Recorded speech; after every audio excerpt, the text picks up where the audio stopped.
Сега ще ви покажа най-бруталният дюнер. Първо ви трябва такава арабска питка за дюнер.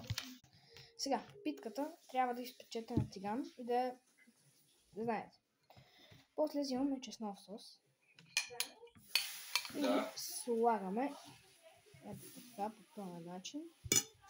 Само сложим и слагаме по този начин. Оп. Оп. Не знам дали виждате, обаче. После слагаме пиле. Каквото и да е. Пилешко, свинско. Аз обичам хем всичко. С всякакво. Пилешко, свинско. Не знам за вас, обаче.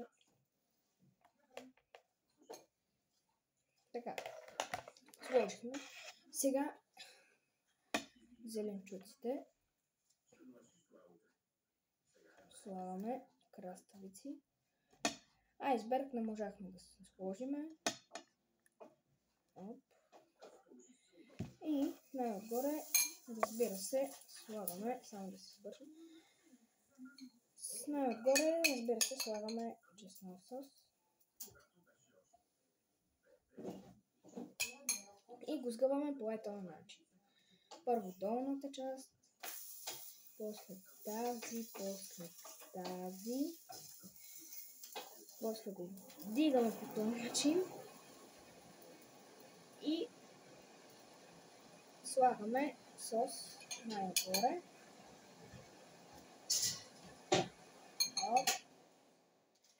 И е готово. Ето това е дюнер. Ето.